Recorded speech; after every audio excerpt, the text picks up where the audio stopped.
वो सीएम के उम्मीदवार उधर से हो सकते हैं। एक संभावना दिखाई दे रहा है कि बीजेपी के पास बिहार में एक बेहतर लीडरशिप नहीं है जिस पर पूरा बीजेपी भरोसा करके चले, जिसकी वजह से उन्होंने राजद या महागठबंधन की तरफ आने की नहीं सोची और भाजपा गठबंधन की तरफ गए। बिहार फर्स्ट, बिहारी फर्स्ट नारा उन्होंने दिया था और काफी काम किया है। तो जो युवा हैं, जो लोग हैं, वो काफी मतलब एनर्जेटिक महसूस करते हैं कि एक एनर्जेटिक युवा नेता है और इसको अगर मौका मिले तो हो सकता है बिहार की एक अलग छवि देश दुनिया में प्रस्तुत हो। नमस्कार, आप देख रहे हैं डी पीपल वॉइस और आज हमारे साथ है विद्रोही जी और आज हमारे पास जनता के कुछ सवाल है जो इनसे हम पूछने जा रहे हैं।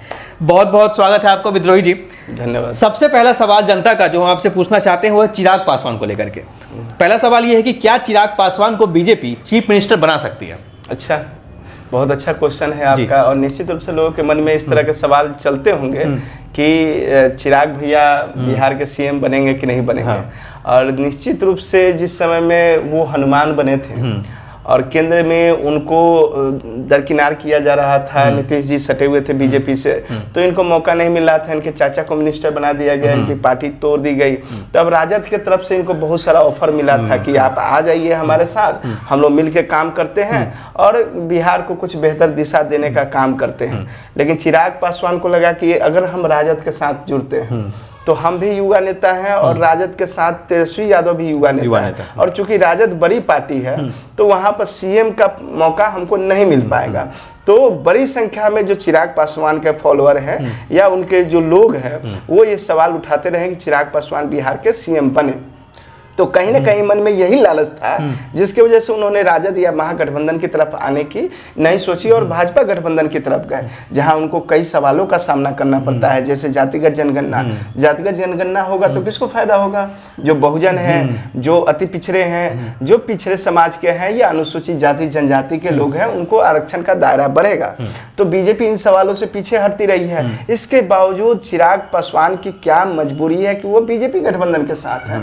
तो मामला जो आपने सवाल किया, सवाल में ही जवाब छिपा हुआ है कि वो सीएम के उम्मीदवार उधर से हो सकते हैं। ये उनका मतलब एक संभावना दिखाई दे रहा है कि बीजेपी के पास बिहार में एक बेहतर लीडरशिप नहीं है जिस पर पूरा बीजेपी भरोसा करके चले और उसके फेस पर चुनाव लड़े तो चुनाव में जीत हासिल हो। मतलब आप ये कह रहे हैं कि BJP chief minister candidate Chirag Paswan को बना सकती है, देयर इज चांस। चांस तो है और मामला यह है कि चिराग पासवान एक सुलझे हुए नेता हैं, उनके पास मतलब पढ़े लिखे भी हैं और युवाओं पर उनका मतलब एक बिहार फर्स्ट, बिहारी फर्स्ट नारा उन्होंने दिया था और काफी काम किया है। तो जो युवा हैं, जो लोग हैं, वो काफी मतलब एनर्जेटिक महसूस करते हैं कि एक एनर्जेटिक युवा नेता है और इसको अगर मौका मिले तो हो सकता है बिहार की एक अलग छवि देश दुनिया में प्रस्तुत हो। चलिए ठीक है, मैं अगले सवाल की तरफ बढ़ता हूं। अगला सवाल है कि क्या चिराग पासवान का 7% वोट, 7 से 9% आप कह सकते हैं, 7 से 9% पासवान जाति का वोट बिहार में है,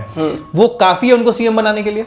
देखिए, आपको लगता है कि चुनाव जीतने के लिए कम से कम 30 से 35% वोट चाहिए किसी भी गठबंधन को? अभी फिलहाल बिहार की बात करें तो 40 से ऊपर ही चाहिए, 40 से ऊपर चाहिए और इनके पास सिर्फ 7 है। तो किसके पास है? सिर्फ और सिर्फ चिराग पासवान के पास 7% वोट है। और बीजेपी के किस नेता के व्यक्तिगत 7% वोट है? नहीं। आप नीतीश कुमार के पास देखिए, व्यक्तिगत 7% वोट।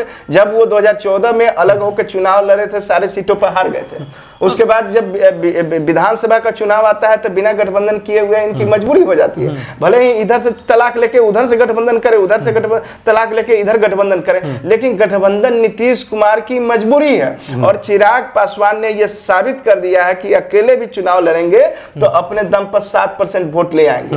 तो अगर 7% वोट किसी व्यक्ति को सामने रखने से हो जाता है, और भी चुनाव में बहुत सारा कॉम्बिनेशन होता है, उसका जातीय समीकरण होता है और चीजें होती है। तो बीजेपी अगर एक अनुसूचित जाति को बिहार में चेहरा बनाती है, सिर्फ पासवान समाज नहीं मान के चलिए, उसको अनुसूचित जाति को मान करिए, तो सारे अनुसूचित जाति के वोटों को एक साथ गोलबंदी करेगा बीजेपी का अपना वोट, और बाकी जो छोटी छोटी पार्टियां हैं जैसे वीआईपी हो गया, हम हो गया, इन सब लोगों को मिला के एक गठबंधन बनाए तो हो सकता है कि चिराग पासवान आने वाले समय में बिहार का एक चेहरा बने और सीएम कैंडिडेट हो सकते हैं। वो बहुत अतिशयोक्ति नहीं है इस बात में है। जी चलिए हम तीसरे सवाल की तरफ बढ़ते हैं। तीसरा सवाल हमारा ये है कि क्या चिराग पासवान और तेजस्वी यादव में कौन सबसे ज्यादा पॉपुलर है? पॉपुलैरिटी की बात करें तो चिराग पासवान का नाम बीजेपी के नेता तो लेते नहीं है। नहीं, बीजेपी के लोग सोचते हैं कि हम अपने नरेंद्र मोदी जी का चेहरा दिखाएं, अमित शाह का चेहरा दिखाएं। बीजेपी का जो भी बैनर लगता है उस पर चिराग पासवान का फोटो रहता है। जब एनडीए गठबंधन का लगेगा तो चिराग पासवान का फोटो आएगा। तो चिराग पासवान का अपना जो पार्टी का वोट है, चाहे उनके छवि के आधार पर हो या उनके पिता स्वर्गीय पद्मश्री रामविलास पासवान जी के चेहरे पर हो, कुल टोटल वोट 7% है। लेकिन तेजस्वी यादव जी की जो पार्टी है, लालू जी की छवि के कारण और तेजस्वी यादव जी के अपने मेहनत के कारण काफी अच्छी है और समाज में उनके नाम पर वोट पड़ता है। पिछले विधानसभा चुनाव में 2020 के विधानसभा चुनाव में देखेंगे, अकेले अपने दम पर उन्होंने आरजेडी को 75 सीटें दिलवाई थी। गठबंधन के लोग भी चुनाव इसलिए जीते हैं, जैसे माले कभी इतना बड़ी संख्या में सीट नहीं जीत रही थी, चाहे लोकसभा में भी उतनी नहीं जीत पाती, नहीं जीत पाती। तो ये इनके साथ गठबंधन का कमाल था। तो तेजस्वी यादव निश्चित रूप से वर्तमान समय में इनके पास वोट शेयर ज्यादा है। इनके पार्टी के लोग इनको प्रचारित करते हैं कि हमारे नेता माननीय तेजस्वी यादव, तो ये कहने वाले लोगों की संख्या अधिक है ना। पार्टी ज्यादा बड़ी है, ज्यादा मजबूत है, ज्यादा विधायक है, वो सब लोग कहीं पोस्टर लगाते होंगे तो इनकी तस्वीरें लगाते होंगे। लेकिन चिराग पासवान के कितने विधायक है बिहार में, आप देख रहे हैं, कितने सांसद हैं उनको देख रहे हैं, लेकिन उससे कई गुना ज्यादा मजबूत है। तो लोकप्रियता के मामले में अगर माना जाए तो तेजस्वी यादव जी ज्यादा 20 पड़ते हैं, लेकिन चिराग पासवान कम नहीं है। चिराग पासवान और तेजस्वी यादव में बस 19-20 का फर्क है। लेकिन इनके पास एक बड़ी लीगेसी है और बड़ी पार्टी है, इसलिए तेजस्वी यादव को माना जा सकता है कि वर्तमान समय में ज्यादा पॉपुलर है। बीजेपी वगैरह दांव खेलती है चिराग पासवान के चेहरे पर, तो आने वाले समय में वो टक्कर में और सीएम बन भी सकते हैं, इसमें कोई अतिशयोक्ति नहीं। बहुत बहुत धन्यवाद विद्रोही जी, आपने इन सारे सवालों का जवाब बहुत अच्छे से दिया। हम होप हमारी जनता को भी समझ में आ गया होगा। इसी तरह की वीडियोस हम आपके लिए लेकर आते रहेंगे। अगर आप ये वीडियो हमारा फेसबुक पे देख रहे हैं तो हमारे पेज को लाइक कीजिए, और यदि आप ये वीडियो हमारा यूट्यूब पे देख रहे हैं तो हमारे चैनल को सब्सक्राइब कीजिए। बहुत एक अनुरोध हम अपने दर्शकों से करना चाहेंगे कि यदि आपको लगता है कि आने वाले समय में बिहार का सीएम कैंडिडेट चिराग पासवान होते हैं तो बिहार का भविष्य क्या होगा, कमेंट में अपनी राय जरूर रखिएगा। धन्यवाद। बहुत बहुत धन्यवाद। धन्यवाद।